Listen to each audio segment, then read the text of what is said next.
Ini serius di tempat begini ada pesantren? Makin ke atas cuman muat satu mobil plus motor. Makasih Pak. Nah, jalannya kan begini nih, juit, kanan kiri. Kiri tebing, kanan jurang. Habis Salah dikit, fatal sob. Namun katanya ada surga tersembunyi di balik gunung daerah Megamendung Kabupaten Bogor ini sob.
Apakah perjalanan nekat ini bakal worth it?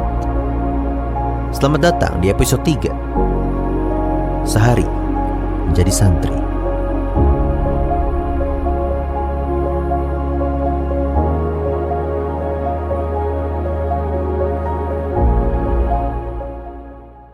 Perjalanan kami untuk menjelajahi pesantren-pesantren di Nusantara ini sudah memasuki babak ketiga. Agak nekat rasanya buat menempuh perjalanan ke pesantren kali ini sob.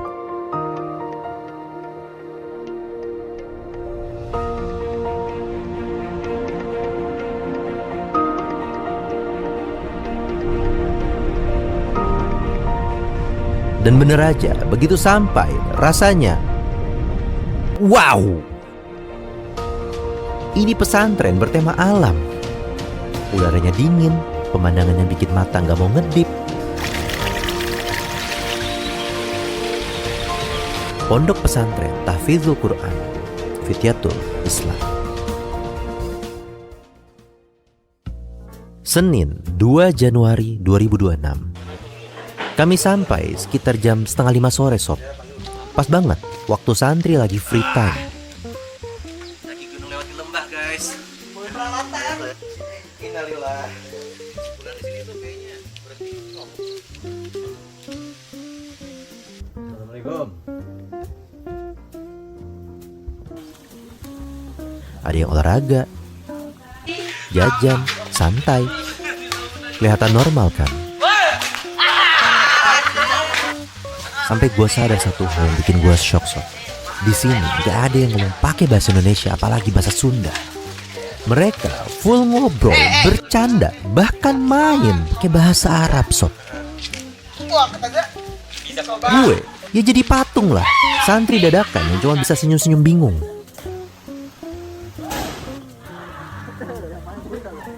Sambil nungguin waktu maghrib gue keliling, gue ngobrol sama beberapa santri. Panggilnya Aldira. Aldira. Oh, main satu gawang doang dong? Dua? Terus kalau itu keluar gimana? Diambil, Pak. Ada yang jaga. Ada yang jaga. Gak punya 5 kayaknya sih. Bolanya mah punya 5 kayaknya. Tiap hari bahasa Arab di sini? Iya. Iya. Mulai bisa ngomong bahasa Arab? Biasanya waktu itu dipaksa untuk kelas 7. Dari kelas 7 udah dipaksa tuh. Cara belajarnya gimana tuh? Misalnya dikasih mufradat terus dipraktekin. Dikasih mufradat buat apa namanya? Conversation ya, untuk tanya jawab ngobrol gitu ya, mufradat tuh ya. Nah, terus buat ngerti satu-satu perkatanya gimana? Biasanya dijelasin sama gurunya. Betah nggak di sini? Waktu pertama-tama sih belum. Semester 2 kelas 7 mulai betah lah. Mulai betah. Orang tua di mana? Di Bekasi. Alhamdulillah udah masuk juz 7. Masuk juz 7.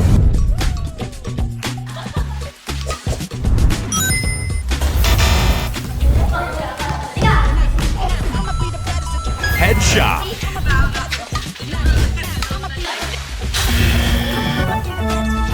Nice shot. Dan waktu semakin mendekati waktu maghrib. Dan gue lihat sebagian dari mereka bersiap berbuka puasa sunnah bareng-bareng. Di sini ya. Ini mau masak sendiri apa gimana? Ini emang mau persiapan buat buka gitu. Persiapan buat buka. Tapi ada yang masakin nggak biasanya? Kalau buat makan sehari-hari ada. Jadi kalau santri ngambil makan biasanya di sebelah sana? Iya, bisa diambil terus ntar ada yang tiket makan, Ah. bagi juga. Kalau ini emang karena kita puasa, terus kita mau apa? Mau masak Buka. sendiri juga, mau bikin nasgor, mau Begitu.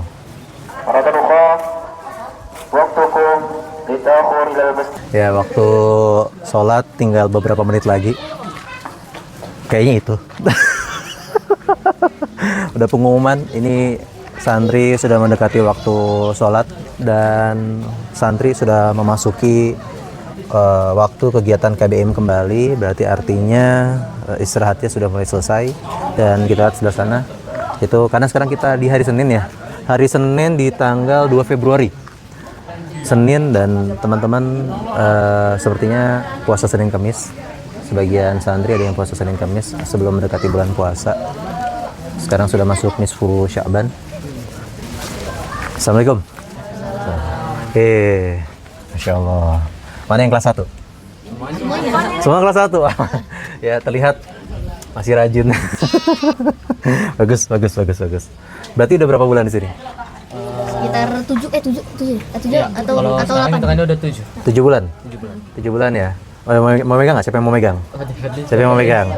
Ayo, biar lihat bapaknya nanti. Kelas 1 di sini betah? Juta. Nah, ada yang nangis nggak? Nggak ada. Masa nggak ada? Ada. Awal-awal mah ada ya. Di sini gimana belajarnya? Seru nggak di sini? Seru. Seru. Ini jangan template nih. Template. Udah bisa bahasa Arab dong? Dikit-dikit. Iya. Kalau nggak ngomong pakai bahasa Arab, di sini dihukum nggak? Dibotakin. Dibotakin? Sat. Ada yang nggak pakai bahasa Arab nih? Tuh 2, 3, 4. Nah, ini 9 orang nih. Di sini siapa yang hafalannya paling banyak? Ini. Kepalanya Masya Allah ya. Megang HP nggak?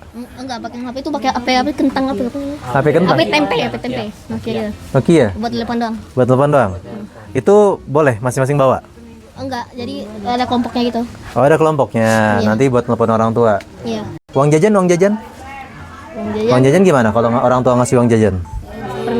dikirim di telepon. Wali kelas. Oh, ditransfer. Kan sekarang di pesantren nggak megang handphone, gimana rasanya nih? Biasa aja. Hah? Biasa aja? Biasa. Kenapa? soalnya sebelumnya udah terbiasa. Sebenarnya terbiasa. Iya. Awal mula pembiasaannya berapa lama nih kalau kamu? Langsung terbiasa sih. Langsung terbiasa? Iya. Tapi dulunya waktu SD megang handphone banget nggak? Enggak juga. Enggak, kamu? Megang banget. Ya megang banget mukanya ini enggak, ini anak baik nih. Anak baik. Ya, jangan tertipu. Ini pernah baik. Yang ini. yang ini nih. Oh, ini jagoannya nih. Jagoannya nih. Ya. Pegang dong. Siapa namanya dong? Huzaifah. Hah? Huzaifah. Wih, Masya Allah, namanya indah banget nih, Huzaifah. Huzaifah tuh nama apa kalau boleh tahu? Dapat dari mana? Pernah ngasih tau nggak orang tua? Sahabat Nabi. Sahabat Nabi. Yang apa? Yang apa? Diam-diam masuk ke markas musuh. Wah, iya. Kalau santri-santri pada ngafal Quran pada di mana? Bebas. Di masjid. Masjid doang? Di luar jam ngafal, oh berarti ini cuma balik-balik nongkrong ya? Entar dulu nih. Ini sendiri? Tersentak gua. Puasa sih puasa. Ini berapa RT yang makan? 10 orang. Hah? 10 orang ya udah. 10 orang ini? Iya, 10 orang. Langsung 10 orang? Iya, langsung. Kamu kelas berapa? Kelas 1 SMA. 1 SMA. Iya. Baru apa alumni? Lanjut Lanjut dulu. Dari SMP. Dari SMP. Wah, contoh betah berarti. Betah apa terpaksa? Kalau bisa bilang betah. Betah. Alhamdulillah. Hafalan dapat berapa juz? di sini? Alhamdulillah udah 11 juz. 11 juz. Berarti 3 tahun, 4 tahun, tahun keempat berarti ya? Iya, tahun keempat. Masya Allah. Hafal di sini enak ya? Enak suasananya asli kan, jadi segar gitu. Pas itu dulu kakak di sini SMP 3 tahun, jadi udah tahu lah. Udah sering nengok? Udah sering. Udah sering nengok, berarti kamu lanjutin kakakmu? Iya, lanjutin. Oh, kakak sekarang di mana? Sekarang lagi di Mesir, alhamdulillah. Masya Allah. Ada yang mau ke Mesir? Enggak, bukan jadi TKI ya? Enggak. Belajar ya. Ada soalnya yang ke Mesir jadi TKI, ada. Belajar. Masya Allah, alhamdulillah. Silakan berbuka. Tafadhol.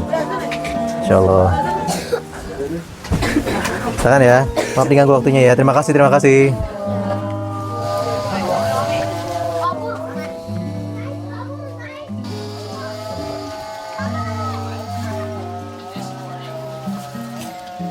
Sederhana namun vibes kekeluargaannya mahal banget sob.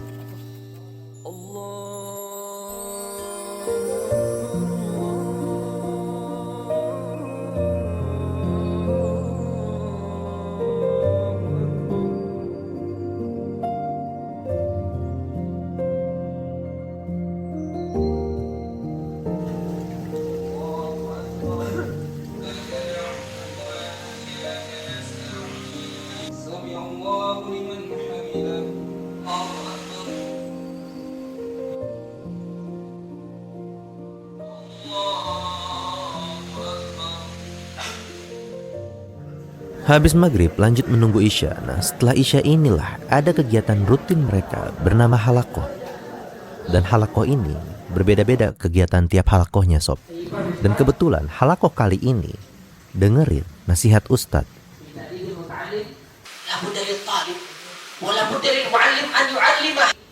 Menanamkan nilai-nilai Islam ke dalam hati sanubari tiap santri. Dan lagi-lagi menggunakan bahasa Arab. Di sini gue bingung, doi lagi nasihatin atau doa. Bawaannya mau amin mulu.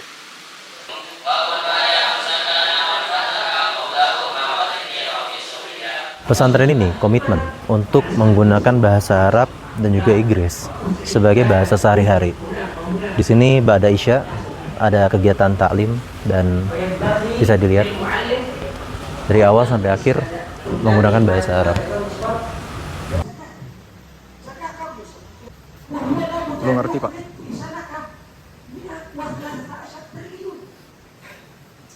Bidaqaiqil khafiyah. Mana daqaiq Setelah halakoh usai, gue dan tim mutusin buat istirahat cepet. Karena gue tahu tantangan sebenarnya baru dimulai besok pagi. Karena di sini gue sadar pesantren ini tempat nempak mental para santri. Dan di sini status gue pun menjadi salah satu santri, walau hanya sehari.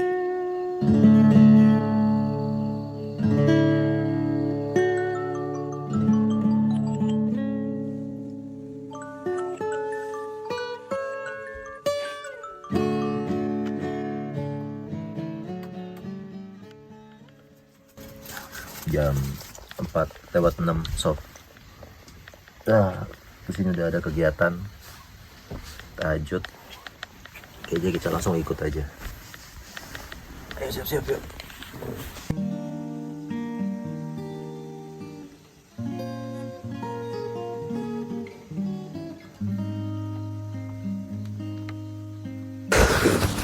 Ini jam 4:20. Bisa dilihat embun dan kita telat. Para santri udah pada di masjid. Ini suasananya masih gerimis. Oh, nggak kelihatan nggak tuh embunnya tuh.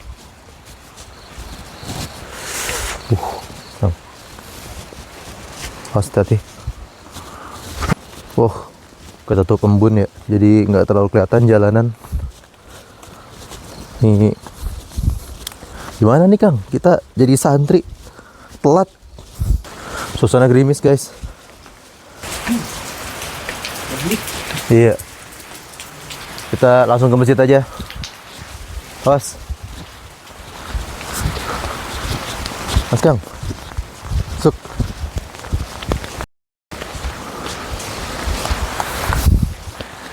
Wah, licin.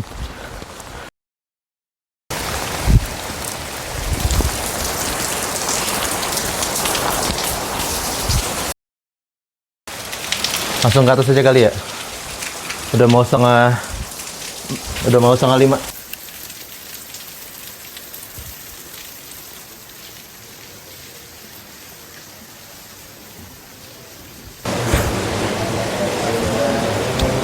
Masih pada dalam kegiatan menghafal Quran, karena setelah sholat subuh mereka harus stor hafalan.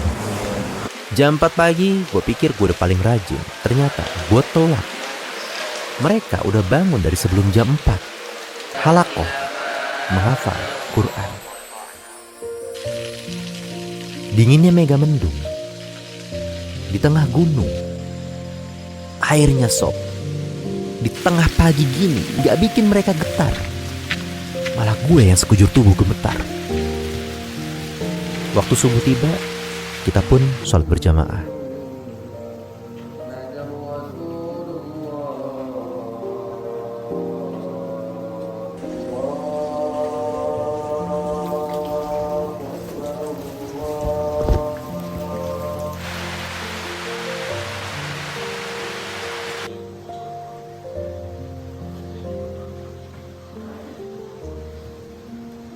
ولا تقولوا لمن يقتل في سبيل الله أموات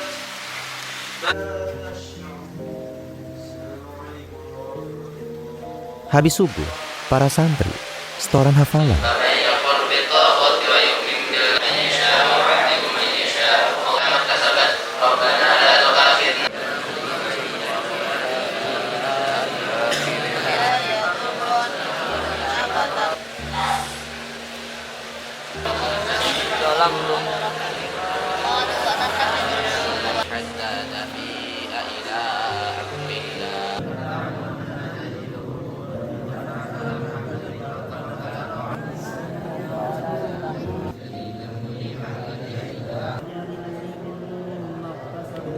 Gue nyoba ikut halakoh ini sob, dan jujur, gue malu rasanya. Lihat anak-anak sekecil ini punya disiplin setinggi itu. Di sini Ustaz ya? Iya. A'udzubillahi minasyaitonir rajim. Ma tatlu syayatin 'ala mulki Sulaiman bihi min ahadin hatta yaqula min ahadin illa biidnillah wa yata'allamuna ma yufarriquna ويتعلمون ما يضرهم ولا ينفعهم ولقد علموا لمن اشتراه ما له في الآخرة من خلاق ولبئس ما شروا به أنفسهم لو كانوا يعلمون. Sadaqallahul azim. Satu ayat aja Ustaz. Ini dikit banget tuh, jangan sampai banyak. Ustaz, syukur Ustaz. Kegiatan menghafal ini lanjut terus sampai jam 7 pagi, diselingi mandi sama sarapan. Dan di waktu itu gue sempetin buat keliling pesantren, plus ngobrol bareng Ustadz Acep, sang koordinator asrama. Telah hadir Ustadz Acep, beliau adalah koordinator asrama putra atau asrama santri Ustadz ya, di Pondok Pesantren Fityatul Islam. Izin Silakan. terus Ustadz, mari jadi tour guide kami. Ini kalau asrama sendiri Ustadz, ini pembangunan tahun berapa Ustadz? Jadi beda-beda umur asrama kita. Kalau ini asrama yang paling terbaru, gedung yang ini.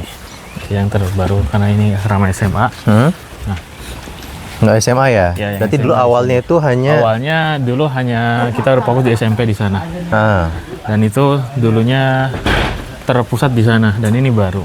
Dulu sempat jadi lapangan kuda di sebelah sini. Nah, ini kita masuk ke asrama kelas 11 dulu.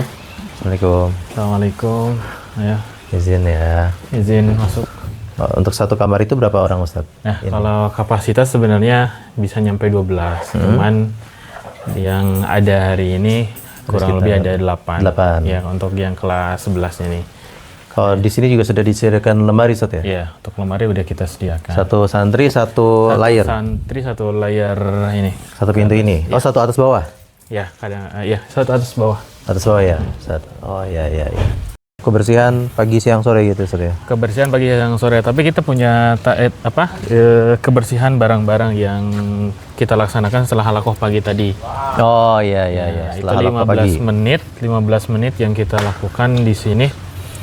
Jadi semua anak itu akan disebar semua lokasi, termasuk kamar mandi, tiap anak satu kamar mandi, kemudian setiap anak satu lokal.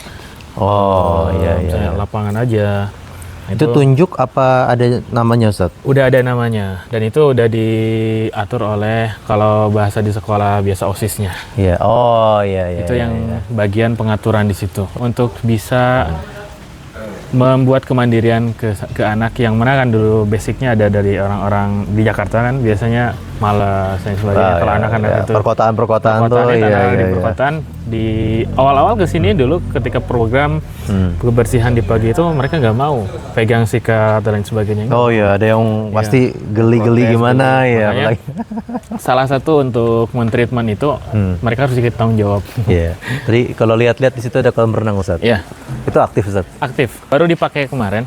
Jadi Oh, ada yang berenang, Ustaz? ada yang berenang. Jam berapa, Ustaz? Biasanya sore. Oh, sore. Untuk di waktu berenang gitu. Ini ada mezanin nih. Ya dulunya bekas Flying Fox.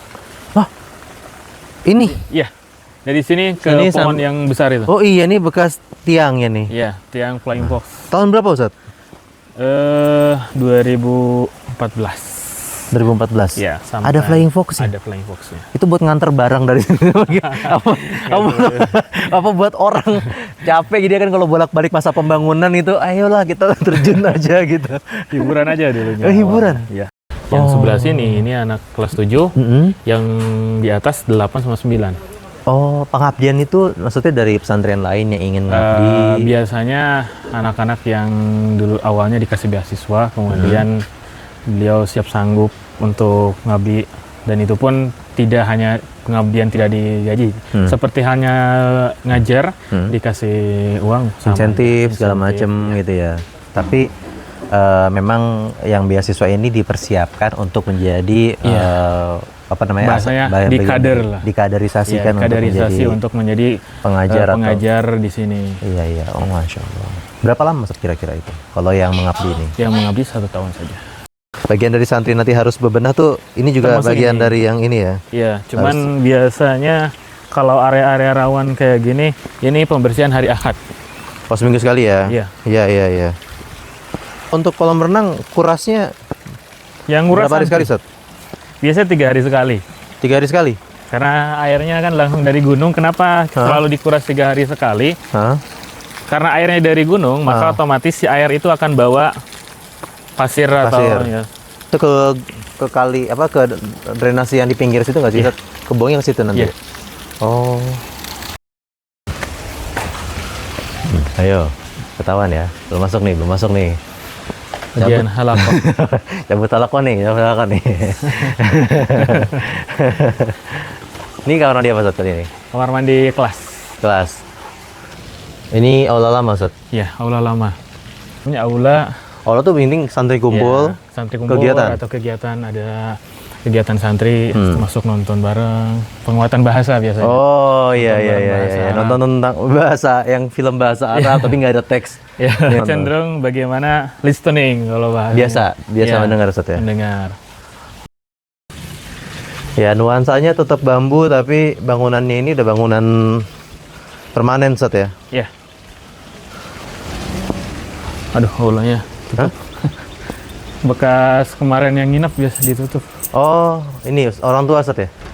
Tamu. Aula ini, Ustaz. Tadi misalnya tamu gitu. Itu tamu itu kegiatannya apa, Ustaz? Kalau boleh tahu. Jadi beberapa tamu ada yang membuat kegiatan sendiri dengan menyewa tempat. Oh, statusnya sewa. Iya. Kemudian ada yang acara yang kita bikin sendiri. Misalnya kita bikin acara camping ceria yang tujuannya untuk anak SD misalnya. Nah, kita bikin acara, salah satunya bisa ditempatkan di sini dan juga di atas. Oh, yang kamar-kamar satuan Kamar-kamar tadi ya. satuan tadi di atas.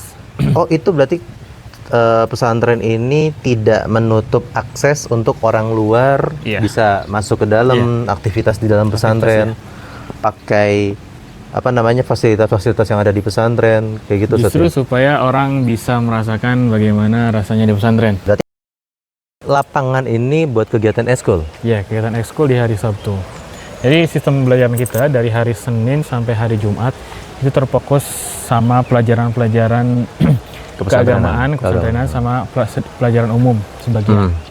Nah, di hari Sabtu kita fokuskan untuk kegiatan ekstrakurikuler yang sifatnya lebih karakter. Ya?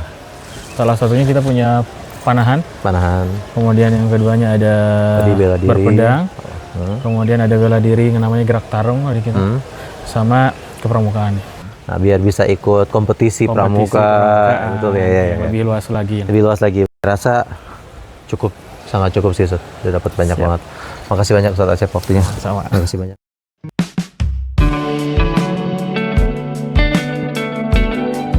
Setelah asik berkeliling dan ngobrol bareng Ustadz Acep, alhamdulillah, gua berkesempatan bertemu dan lanjut ngobrol bareng Ustadz Rozan Sob. Beliau selaku koordinator tahfiz. Terima kasih Ustadz Rozan Ya. atas waktunya ya, Ustadz ya. Mungkin bisa kenalan diri dulu Ustadz di sini sebagai apa, aktivitas yang ngapain, terus dipercaya sebagai apa Ustadz, kalau boleh tahu. Bismillah, alhamdulillah, thumma salatu wassalamu ala rasulillah. Nama ana Ahmad Rozan. Usia alhamdulillah masih 25 tahun, masih muda ya. Masih muda, Ustadz. Sudah berkeluarga? Belum. Oh, belum. Kalian ya. Lanjut Ustadz. Ya. Alhamdulillah ana di sini diamanahkan di pesantren Fitiatul Islam ini diamanahkan sebagai koordinator Al-Qur'an di bidang Al-Qur'an. Iya, diamanahin sejak tahun 2024. Berarti baru 2 tahun. Baru 2 tahun ini. Masuk tahun kedua berarti. Masuk tahun kedua. Masuk tahun kedua. Koordinator Quran itu kalau di sini apa Ustadz, kalau boleh tahu? Koordinator Al-Qur'an itu adalah orang yang mengorganisir segala sesuatu yang berkaitan dengan kurikulum Al-Qur'an di sini. Misalkan contoh ya misalnya. Berapa standar minimal setoran anak-anak per hari, berapa yang harus dimurojaah, dan standarisasi ujian Al-Qur'an itu gimana, itu adalah pekerjaannya koordinator. Juga misalkan mereka hafalan anak-anak pekanan gitu. Oh, termasuk tadi ya, misalkan kalau di sini kan saya ngeliatnya tadi kan ini sekolah tahfiz Ustaz ya? Iya. Sekolah alam, pesantren alam, tahfizul Quran ya? Nah, ini metode menghafal Quran ini Ustaz, kalau boleh tahu ini apakah turun-temurun dari awal? Atau ada ada revisi, terus adaptasi lagi di zaman sekarang segala macam? Nah itu kalau boleh tahu gimana? Boleh cerita sedikit nggak Ustaz? Nggak ada metode baku sih kalau misalkan secara resminya, maksudnya gini. Kalau metode menghafal itu masing-masing anak pasti beda. Cuma kalau metode dalam pengorganisir kurikulum Al-Qur'an gitu ya, pengaturan kurikulum Al-Qur'an itu beda-beda. Jadi nggak dari awal sama sampai sekarang gitu. Kita selalu ada hal yang kita rubah dan juga ada yang kita penyesuaian kita sesuaikan gitu. Karena emang situasinya beda gitu. Kebetulan Ana juga adalah angkatan pertama di sini. Angkatan pertama? Lulusan sini. Iya. Tahun berapa tuh? Itu tahun 2013. 2013? Nah, 13. Belum seperti ini dong? Belum. Seperti ini. Dulu cuma ada masjid sama bangunan yang ujung itu. Baru ada masjid dan bangunan ujung? Iya. Total waktu dulu berapa Ustaz? Waktu angkatan pertama itu cuma 17 orang. Dapat berapa juz Ustaz waktu di sini tuh? Di tahun itu? Satu tahun itu waktu itu di angka 10 juz kalau nggak salah. 10 juz? Itu maaf Ustaz, dulu punya background pernah menghafal Quran kah? Atau baru pas masuk pesantren baru menghafal? Jadi waktu itu Ana masuk ke sini kelas 8 ya, kelas 2 SMP. Kelas 2 SMP. Jadi tahun pertama sempat pernah mondok di Bandung. Itu ngafal Quran juga gitu. Oh, jadi pondok tahfiz juga? Iya, tapi hafalannya hilang. Ntar dulu nih gimana? Kebayang nggak? Jadi waktu itu setahun pernah kelas 7 itu pernah ngafal di Bandung. Sebanyak sekitar 8 juz gitu ya. Cuma hafalannya itu nggak ada sama sekali, cuma pernah setoran aja gitu. Kok bisa Ustaz? Karena nggak beroja. Dan metode ngejar cepet aja berarti ya? Yang penting saya hafal ini karena dikejar satu halaman, terus dikejar lagi satu halaman besok, akhirnya fokusnya adalah gimana caranya dapat halaman 1, halaman 2 dan seterusnya gitu. Yang dikejar cuma setoran aja, setoran tapi nggak pernah ngemurojah yang sebelumnya. Nah, metode murojah itu gimana tuh? Nah, Ana baru kenal metode murojah itu ketika masuk sini. Sama kiai yang awal-awal? Iya, dulu ada salah satu ustadz di sini namanya Ustadz Lukman, beliau lulusan salah satu pondok di Bogor gitu ya. Nah, beliau itu yang ngebina Ana ngajarin caranya murojaah gitu. Jadi bagaimana kita menghafal tapi juga menjaga kelancaran hafalan kita gitu. Yang sebelum-sebelumnya. Yang sebelum-sebelumnya. Kalau boleh tahu sedikit Ustaz, mungkin seperti apa Ustaz gambaran atau metodenya? Secara sederhananya misalnya gini, kita hari ini store 1 halaman, minimal itu 1 halaman ya per hari ya. 1 halaman. Nah, kita juga diwajibkan untuk ada namanya murojaah infiradi. Jadi murojaah secara pribadi. Itu minimal adalah 1/3 dari hafalan kita gitu. 1/3 dari hafalan? Iya, Saya contoh, misalnya gini Ustaz, ini saya gambarin dulu ya, nanti kalau salah tolong dibantu Ustaz. Anggaplah 1 juz itu 10 halaman. Iya. Saya masuk halaman 1 dulu, halaman 2 dulu, 3 dan seterusnya. Itu kan halaman, itu kan baru hafalan tuh Ustaz ya, sifatnya. Setelah 1 juz, minimal saya mesti mengulang 3 lembar pertama lagi gitu misalnya. Iya, itu contoh apa gitu? kalau masih sedikit ya. Kalau masih sedikit. Coba kalau misalkan kita langsung ke angka 5 juz deh. Waduh. Misal dulu deh. Langsung.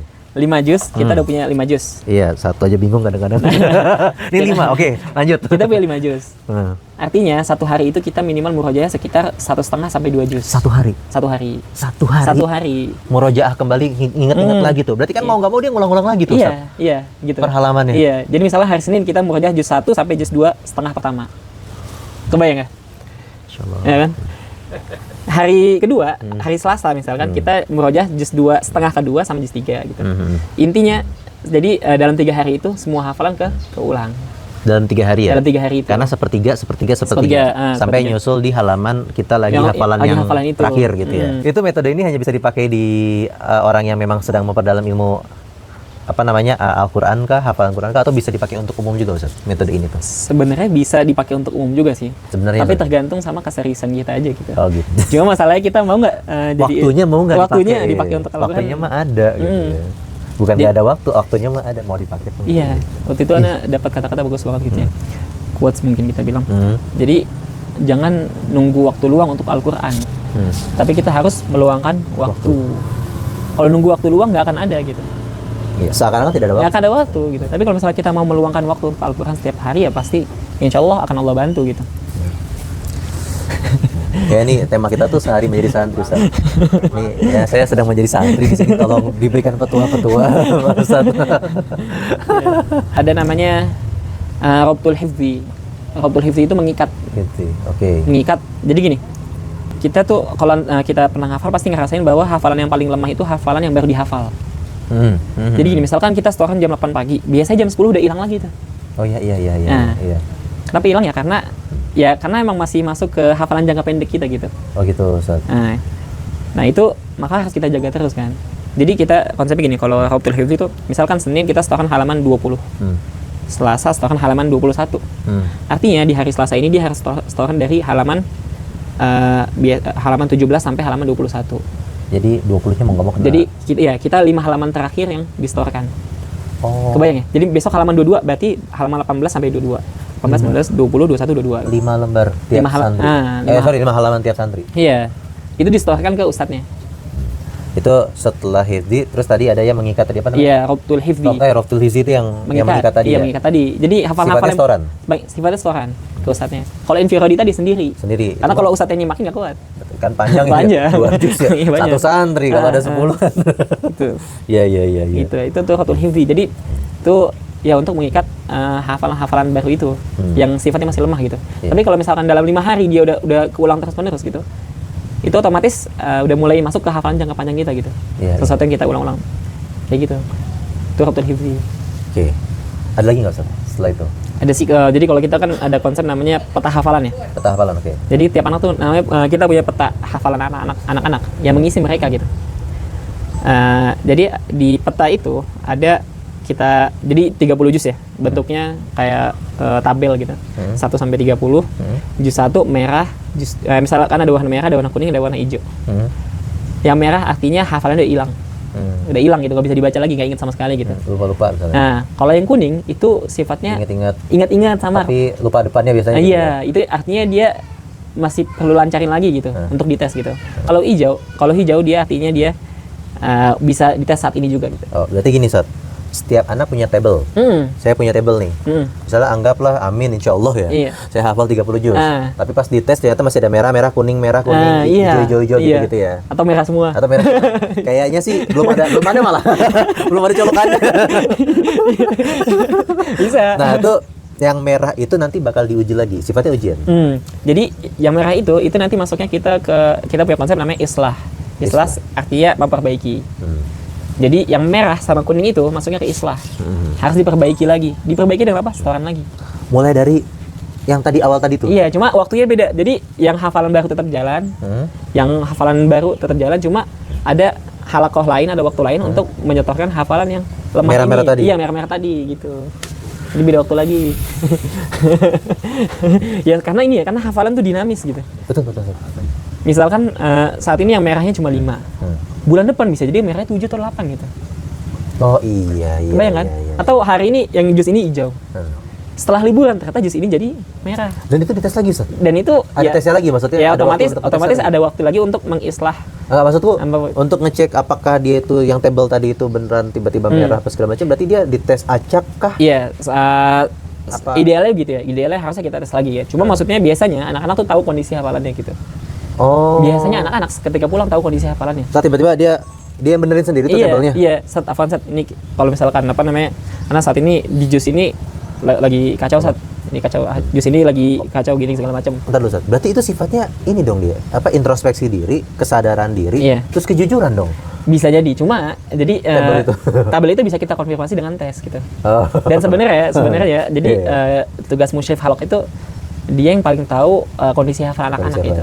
Jadi sebenarnya kita bisa lihat kok, maksudnya kita bisa sinkronisasi antara laporannya dia sama apa namanya realitanya. Feeling atau mulai dari feeling terus kita tes gitu misalnya. Bener, dan itu biasanya emang valid gitu. Misalkan nih dia ngomong itu hijau, tapi ini nggak pernah lihat dia murojaah gitu.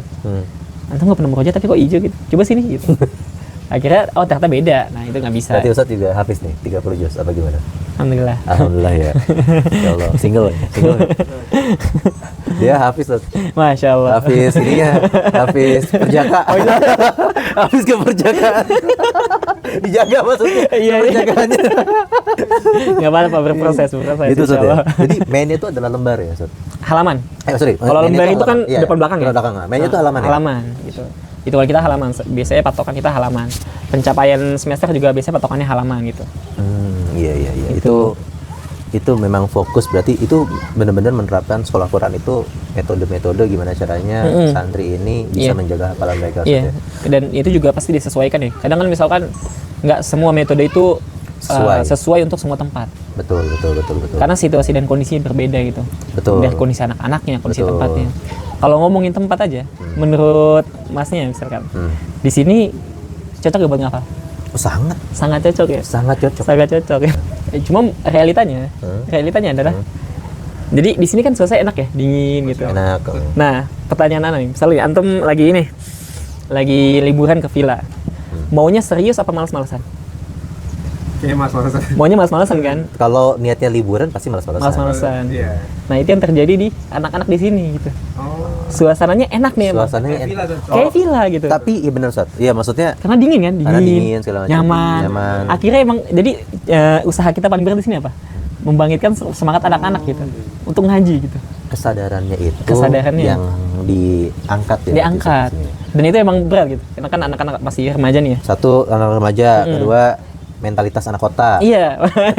Ketiga fasilitas yang biasa diberikan sama orang tua. Iya. Ayo, sebutin lagi. Ayo. Ya maksudnya ini mempengaruhi banget. Karena mempengaruhi psikis anak ya, Iya. karakter anak kan. Kalau memang biasa dimanja, biasa di rumahnya itu disuguhkan dengan TV, handphone, game segala macam, terus tiba-tiba kesini. Ya pengennya berbahan. Kayak misalnya gini, kita gini cuaca kayak gini kabut nih. Kabut ya. Enaknya tidur atau serius? Apalagi pagi ya. Pagi. Saya dengan usia saya yang waktu dulu SMA, pagi itu adalah waktu paling nikmat. Buat tidur lagi. Nah, itu apalagi suasana begini ya. Itu aja saya tinggal di kota gitu maksudnya. Gitu. Apalagi di pegunungan kayak begini. Gini, tadi ngerasain kan pas subuh halakoh gitu kan. Iya. Iya. Itu gimana tuh lagi cuaca kayak gitu? Itu anak-anak kita seru. Ayo ngaji antum ngaji gitu. Komunikasinya dengan atau kita berinteraksi dengan anak-anak remaja ya, dimana usia mereka emang lebih banyak mainnya gitu. Betul. Ya kan maunya main. Kalau misalkan usia dewasa kayak kita gitu kan, dia ditaruh kayak gini, wah ini tempat enak banget gitu kan. Betul. Sendiri ngafal jadi gitu. Betul. Kalau Saya taruh aja pojokan gitu kan. Taruh aja pojokan selesai. Taruh aja gitu. pojokan Ah. situ gitu ya. Jadi kalau anak-anak di sini adalah ya dengan cuaca kayak gini, Betul. gimana nanamin semangat ke mereka supaya mereka tetap walaupun cuaca kayak gini tetap rajin ngaji gitu. Murojaah. Karena banyak kan amanahnya gitu. Gimana pun mereka mentalitasnya mentalitas anak-anak Iya, anak-anak masih menuju remaja tadi ya. iya gitu. Iya. Jadi apa namanya? Setiap tempat pasti ada ujiannya dan ya struggle masing-masing gitu ya. Benar. Jadi ada tempat misalnya kayak di Afrika kan fasilitasnya nggak ada, panas gitu. Betul. Tapi Nah, semangatnya ada gitu. Ada, ya. Biasanya kan gitu. Makin tempatnya makin Ekstrim biasanya malah makin jadi kan. Iya. Nih tidak disuguhkan keamanan ya. Iya. Tapi kalau di sini Iya, di- mentalitinya sebenarnya juga teruji sih ya. teruji. Iya. Jadi kadang-kadang kalau misalkan ini unik ya, kalau misalkan ada orang tua yang penasaran kok anaknya gini ya jadi agak malas-malasan. Saya kadang mau ngomong, coba deh ibu nginep di sini seminggu deh. Iya, jangan sehari ya. Kalau sehari mah hitungannya liburan. Oh, Coba, tempat suasana baru segala macam ya, benar. cobain deh nginep seminggu gitu. Seminggu cobain dengan rutinitas yang anak-anak lalui gitu. Betul. Itu ibu akan tahu betapa hebatnya anak-anak ibu gitu. Iya. Bangun jam 4 subuh gitu ya. Iya. Atau setengah 4 gitu. Itu wudhu airnya dinginnya kayak gitu. Betul.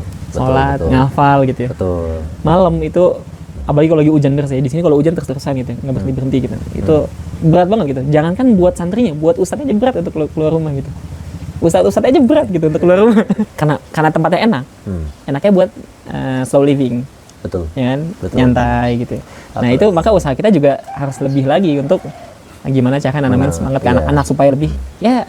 Jadi fasilitas yang Allah berikan ini mereka bisa lebih menggunakannya dengan seharusnya gitu ya. Lebih bijaksana. Lebih bijaksana lagi. Tapi memang benar sih itu ya, berarti penanaman karakter nih. Nah, kan penanaman karakter ya berarti kan posisinya kan. Kalau sekarang gitu, kalau dibandingin sama santri awal lah segala macam kan, nah sekarang dengan fasilitas yang segini bagus, yang dengan fasilitas yang segini nyaman gitu misalnya, ada perbedaan nggak sih?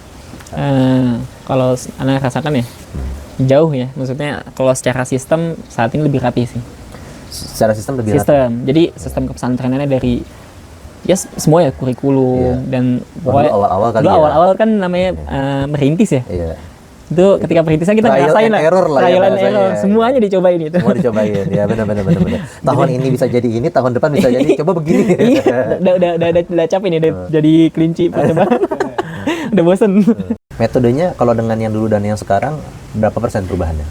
Sebenarnya ketika Anda datang ke sini, Anda jadikan itu sebagaimana yang dulu kita jalankan gitu.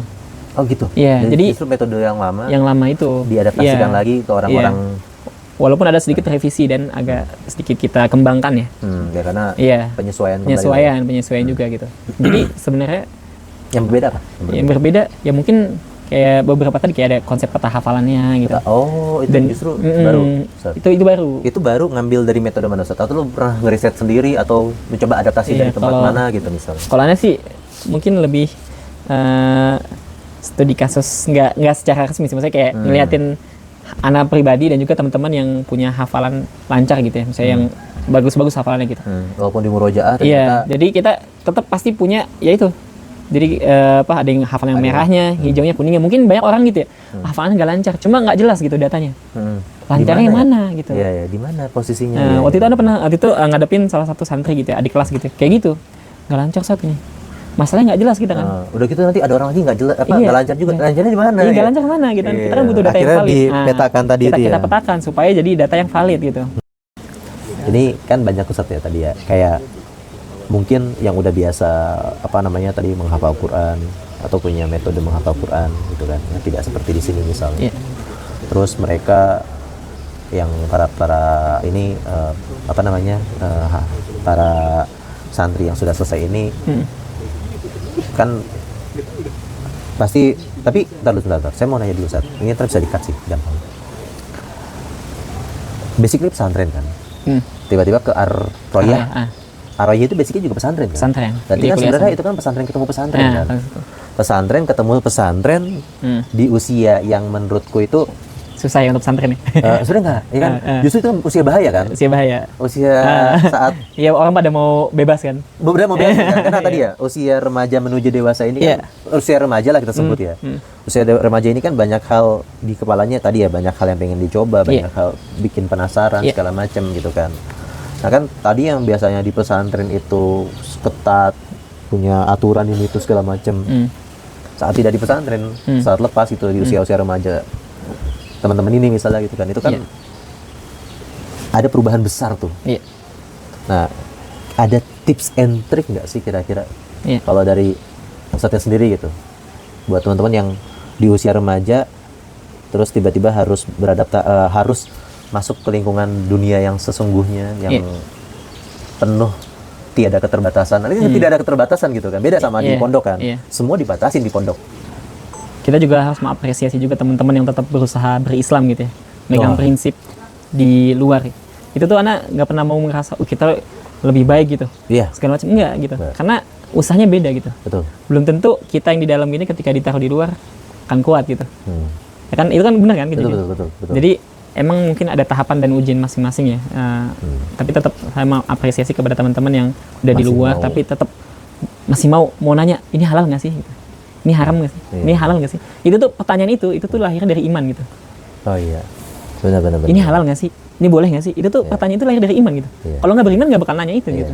Atau ada kejenuhan dalam berbuat salah atau dosa gitu misalnya. Dan itu rasa dia takut melakukan yang haram itu artinya dia masih ada iman, walaupun mungkin secara amal kita lihatnya agak jauh gitu ya. Tapi itu masih ada iman. Dan walaupun padahal waktu dulu di pesantren begini, tapi sayang banget pas keluar jadi begini gitu. Tapi ya tadi ujian dinamika kehidupan gitu. Kadang-kadang ada orang yang udah ngerasa baik gitu. Yang paling bahaya itu kita ngerasa lebih baik, dan Anda pernah dengar salah satu asar ya. Asar itu perkataan para ulama dahulu gitu ya. Dan ini maknanya tuh agak mirip dengan beberapa hadis gitu ya.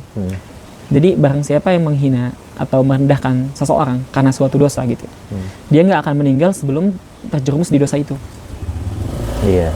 Dan itu yang sering kali kita nih misalkan yang orang yang di pesantren gitu. Kamu gitu pokoknya segala macam. Kamu bisa berbuat seperti itu. Iya segala macam. Dan itu bentuknya merendahkan ya, bukan nasihat ya. Merendahkan kayak ngerasa lebih baik itu bahaya, hati-hati gitu. Karena kejadiannya udah banyak gitu, dan selalu berulang gitu. Kadang-kala tiba-tiba 10 tahun ke depan kita nggak ada yang tahu gitu. Betul. Kita coba lihat teman-teman sekitar gitu. Ada yang dulu orangnya bandelnya minta ampun gitu. Tiba-tiba ngelihat sekarang, punya mungkin masnya temen dulu, nggak kebayang lah ini orang jadi apa nanti. Tiba-tiba sekarang dia semangat banget berbuat baik gitu ya. Jauh lebih baik daripada yang lain yang dulu bagus-bagus gitu. Nah artinya kan dinamika kehidupan kayak gitu ya. Tapi tidak bisa dilihat dari sekarang aja. Nggak beda sekarang aja gitu. Makanya kalau kata Rasul itu innamal a'malu bil khawatim. Sesungguhnya amal itu tergantung kepada akhirnya gitu. Nah, gimana caranya kita? Nah, kita sebagai yang misalkan alhamdulillahnya Allah kasih hidayah untuk lagi agak bagus nih gitu. Iya. Nah, Allah kasih rezeki di tempat yang seperti ini misalnya gitu ya. Artinya kayak gitu kita harus jaga. Kita jaga supaya apa? Ya Allah wafatkan kita dalam keadaan terbaik itu. Karena kan kita nggak tahu nih umurnya kapan. Betul. Nah, jadi salah satu motivasi kita untuk supaya tetap benar ya, itu ingat innamal a'malu bil khawatim, tergantung penutupnya nih. Ini kita lagi bagus nih. Ya usahain kayak gini terus supaya nanti tiba-tiba dicabut lagi bagus gitu. Masalahnya kalau kita mau nyobain, kadang-kadang mau nyobain kan, yang enggak benar-benar. Teman kita di situ udah terlalu jauh sih. Nyobain nih kita, lagi nyobain dicabut kan repot. Nah, itu yang salah satu yang pegang gitu. Jadi kayak kalau ada sih yang penting kita punya prinsip ya. Selama kita Anda sering ngomong kan anak kelas 12 yang udah pada mau keluar gitu ya. Waduh. Anda sering ngomong aina matadhab tadzakar anakku muslim gitu, anakku muslimun. Jadi kemanapun kamu pergi ingat bahwasannya kamu muslim. Muslim itu ya sebenarnya muslim itu tetap asik gitu, santai aja gitu. Betul. Tapi tahu batasan. Muslim itu ya kalau azan ya sholat. Muslim itu ya kalau misalkan ada hal-hal yang haram ya riba yang nggak dideketin gitu. Betul. Karena muslim itu kan berarti aslama yuslimu. Berarti kan menyerahkan diri patuh kemana? Dan itu kan sifatnya kan tadi ya, Nabi kan pernah ditanyakan, akhbini anil Islam. Berarti kan maksudnya ke Islam tuh ya, rukun Islam kan. Berarti muslim itu adalah orang-orang yang melaksanakan rukun Islam. Iya benar. Ya kan, nanti kalau mukmin, berarti itu lebih dalam lagi. Karena orang-orang yang memfokuskan dirinya nggak cuma beribadah fisik gitu kan. Benar. Karena bentuknya iman kan. Dan itu masuknya ke rukun iman kan. Berarti termasuk kalau di Quran itu ala dzikrillahi tatma'innul qulub misalnya gitu kan ya. Berarti kan itu bagian dari rukun iman nih Sir. Iya. Zuhur berganti asar. Dan sekali lagi sob, gue bersyukur gue dapat kehormatan ngobrol sama mudir pondok pesantren, Bapak Dr. Tajuddin Pogo. Banyak juga. Assalamualaikum warahmatullahi wabarakatuh. Waalaikumsalam warahmatullahi wabarakatuh. Alhamdulillah Ustaz. Terima kasih telah menerima kami Ustaz di sini. Maksud dan tujuan kami datang ke sini tidak lain tidak bukan pertama silaturahmi. Insyaallah bermanfaat, menambah rezeki dan memanjangkan umur insyaallah. Amin insyaallah Ustaz. Baik. Assalamualaikum warahmatullahi wabarakatuh. Alhamdulillah wassalatu wassalamu ala Rasulillah wa alihi wa sahbihi wa man tabi'ahu wa wala amma ba'd. Saya mudir pesantren ya, Tahfidzul Quran Fityatul Islam. Jadi pesantren Alam Tahfidzul Quran di Fityatul Islam. Dengan konsep Alam Fityatul Islam ini kami berharap juga bisa menggembleng, mendidik, membina, membentuk santri-santri yang juga punya kemurnian ya dalam keislamannya, kemurnian yang benar-benar mengakar kepada Al-Quran dan Sunnah ya. Kemudian tidak terlalu banyak dikontaminasi oleh HP, oleh pengaruh-pengaruh. Karena di sini sendiri sinyalnya pun terasa. Tempat ini dibangun Ustadz itu, maksudnya alasan tempat ini dibangun tuh apakah emang ada keturunan kiai kah? Apakah ada keturunan dulu orang tuanya atau siapa punya pesantren terus di sini bikin pesantren juga kan? Ada yang seperti itu Ustadz ya. Nah kalau ini tuh bagaimana Ustadz? Nah ini sebetulnya ya teman-teman yang dari mulai pengajian gitu ya. Oh ketemu teman di pengajian awalnya. Nah kemudian ada yang konsen untuk membentuk generasi-generasi pemuda yang militan gitu ya. Nah awalnya itu sebetulnya ini belum dapat tanah ini ya. Itu awalnya itu kalau di sini Arung Jeram apa itu jadi di sekitar ini kan ada curug naga, ada curug panjang kan. Nah di situ untuk dibentuk karakter lewat situ dulu pelatihan daurah. Nah untuk pemuda, kegiatan pemuda ya, kegiatan pemuda gitu. Jadi tempatnya mah belum ada, kegiatannya sudah ada. Sudah ada di dekat sini gitu. Nah, alhamdulillah ada yang punya dana lebih kan. Nah, Allah membuka kan jalan itu. Ada yang mau wakaf. Nah, belilah tanah ini yang cuman 1 hektar 1,2 hektar lah gitu. Ini ya untuk awalannya ya cukup lah ya untuk bergerak gitu. Nah, akhirnya didirikanlah ini pesantren ya karena berarti basic teman-teman itu tadi bukan teman pesantren, bukan orang yang punya pesantren segala macam, bukan Ustaz ya? Iya. punya semangat untuk memperjuangkan Islam dan mewariskan Islam kepada generasi muda gitu, dengan pendidikan pesantren gitu ya.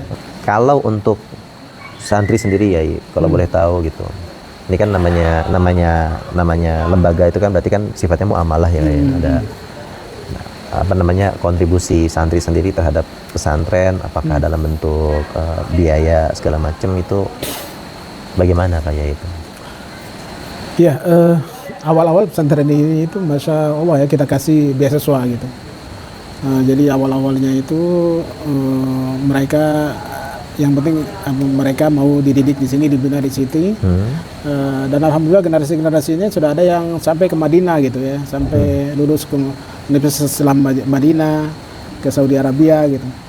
Nah di awal-awal memang masih mampu ya kita cover semua biaya operasional pesantren. Nah cuma apalagi setelah COVID gitu ya, itu dan lain-lain. Nah itu kami juga melihat bahwa kontribusi kalau orang tua mampu gitu ya, karena itu amanah yang langsung kepada orang tua. Jadi diberi peluang lah orang tua itu untuk mendapatkan pahala dari membiayai anaknya. Nah, jadi kalau kita ngandalin donatur, memang itu meringankan orang tua ya. Tapi menurut orientasi akhirat itu malah rugi gitu. Iya. Karena Padahal apa in koto amalillah min salasin gitu ya, terputus itu kan kecuali dari 3 perkara, padahal salah satunya itu amal jariah gitu kan. Ini kan amal jariah orang tua sebenarnya untuk investasi akhiratnya terhadap anak ya. Apalagi kalau anaknya jadi alim gitu, waduh jadi nanti pahalanya buat donatur jadinya tuh. Jadi anak orang tuanya itu ya kita libatkan juga gitu untuk menanggung biaya anak-anaknya. Untuk orang tua dalam mendidik anak, misalnya anggaplah misalnya gini, orang tua nggak mampu gitu ya untuk masukin anak ke pesantren, entah terkendala biaya apa segala macam.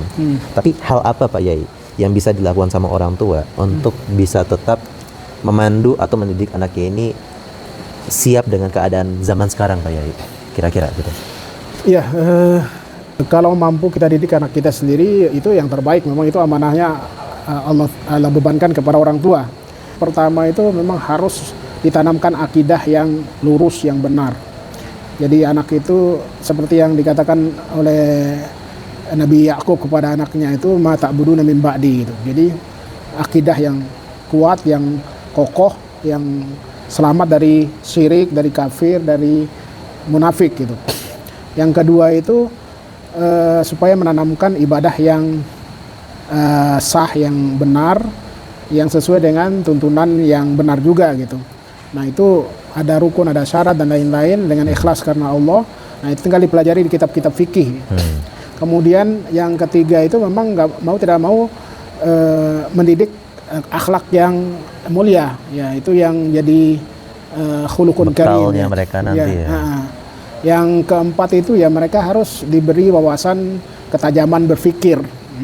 Kemudian fisiknya juga harus dijaga karena kekuatan fisik itu termasuk yang jadi target dalam Islam gitu. Mukminul qawi gitu. Mukmin yang kuat. Jadi jangan yang lemah dikit-dikit kena masuk angin dikit-dikit. Kalau zaman sekarang mungkin ini mental illness ya. Mental illness ya sebenarnya. Dikit-dikit ini namanya healing ya. Dikit-dikit healing ini. Yang keenam itu bisa mengendalikan hawa nafsu. Jadi karena salah satu yang membuat hancur orang itu adalah orang yang tidak mengendalikan hawa nafsunya. Seperti Nabi Yusuf gitu ya. Nabi Yusuf Masya Allah walaupun masih muda itu digoda oleh Miss Universe-nya Mesir lah waktu itu ya. Zulaikha kan bisa terbayangkan lah ya. Istrinya pejabat ya kan, kurang terawat dan kurang cantik apa gitu ya. Nah itu tetap bisa mengendalikan diri gitu kan. Kemudian bisa juga memanfaatkan waktu yang karena dalam Islam itu al-waqtu athmanu minadz dzahab. Jadi waktu itulah hidup kita memang ya, umur kita, ajal kita itu ya waktu kita diberikan oleh Allah untuk berkarya di dunia. Jadi untuk menghargai waktu, kemudian setelah itu dia harus benar-benar bisa mandiri. Anak itu jangan semuanya kita karena terlalu sayang ibu semuanya. Ya, jadi apa yang bisa dilakukan sama dia harus dilakukan sendiri, jangan kita terus saja nggak jadi beban orang lain termasuk orang tua gitu. Makanya kalau dia sudah akil balik, sebetulnya itu balik itu laki-laki itu sudah bertanggung jawab sendiri, khususnya dosa dan pahala kan. Dosa dan pahala. Termasuk dia Ma'isyahnya di zaman Rasulullah begitu gitu. Ma'isyah itu apa, Pak? Itu penghidupannya sendiri sudah bisa dihasilkan gitu. Artinya dia harus bisa belajar untuk bertahan hidup sendiri. Iya, malah orang-orang barat sekarang 18 tahun udah dikeluarkan. Iya, malah orang-orang barat yang menerapkan itu ya. Ini terakhir banget ya. Penasaran sedikit aja. Kalau nih kan kita ada banyak ya statement-statement berseliweran di luar nih. Termasuk begini kayaknya. Misalnya kayak gini. Ini kan sekolah tahfiz Quran, ya kan. Bahkan di sini wajib berbahasa Arab ya kan. Bahkan tadi orang lagi main apa segala macam aktivitas sehari-hari itu bahasa Arab. Kalau sampai ada orang yang bilang gini, mempelajari Al-Quran itu cukup dari terjemahan, misalnya kayak gitu. Kira-kira? Iya, terjemahan sebagai alat bantu yang sederhana, tapi nggak bisa berdiri sendiri. Jadi selama terjemahannya itu ya ahlinya itu ya bisa dipakai untuk membantu memahami Al-Quran, tapi nggak bisa jadi andalan. Jadi sebagai alat bantu, dia bisa, tapi sangat terbatas gitu, nggak bisa jadi acuan. Nah, karena bahasa terjemahan itu ya bahasa manusia. Nah, kalau kita mau benar-benar menggali Al-Quran itu ya harus dengan bahasa Al-Quran itu sendiri, itu bahasa Arab. Nah, makanya kalau anak-anak sudah bisa bahasa Arab, ya mereka langsung paham sendiri, nggak perlu terjemahan. Nah itu yang kita inginkan kan. Iya. Ya, Maka tadi fatir dan kholik aja kalau di Ya, sini ya bahasa Indonesianya nggak bisa pencipta diterjemahkan, gitu ya, kan. pencipta semua. Fatir pencipta, kholik pencipta. Jadi maksudnya yang mana nih gitu kan? Kapan disebut fatir, kapan disebut kholik? Badi juga, badi os samawati wal ard kan badi juga. Badi samawati wal ardi ya, pencipta langit dan bumi. Kan itu dari kata bid'ah, makanya bid'ah itu kan sesuatu yang nggak ada ya contoh Tadinya sebelumnya. nggak ada contoh sebelumnya, kemudian ada. Nah, itu. Ya, badi itu ya bid'ah. Karena Ya, itu- Allah nggak pernah menciptakan langit sebelumnya gitu, ini Iya, langit ini gitu. Iya, iya. Saya sekali lagi terima kasih atas ketersediaan waktunya Pak Yai ya. Kalau gitu mungkin kami izin akhiri, izin Ya, cukupkan Saya sebelum masuk insyaallah. waktu maghrib. Jazakumullah Terima kasih khair. banyak Pak Yai atas Sama-sama. waktunya. Sama-sama, Semoga alhamdulillah. insya Allah kita bisa sama-sama membangun konten-konten yang Amin, amin. bermanfaat ya. Semoga sukses insya Allah. Amin. Mohon doanya Pak Yai, mohon Amin. doanya. Do you remember how we kissed in the kitchen as the coffee pours? By the end my face was so Sehari di Fityatul Islam mengajarkan gua banyak hal. Namun ada satu yang membekas, bahwa kemewahan itu bukan gedung tinggi atau mall megah, namun ketenangan hati bersama Al-Quran di tengah alam yang indah. Gua Putra, anak bos alias anak boarding school. Sampai jumpa di penelusuran pesantren berikutnya. Ciao. I got to say. So I'm in love with you. What are we gonna do? So I'm in love with you. What are we gonna do now? Make me feel loved and treasured. Your water in the desert. My fox, my missing puzzle piece. You make me feel loved, protected. Boy, we could talk forever on the couch, sipping bourbon, please.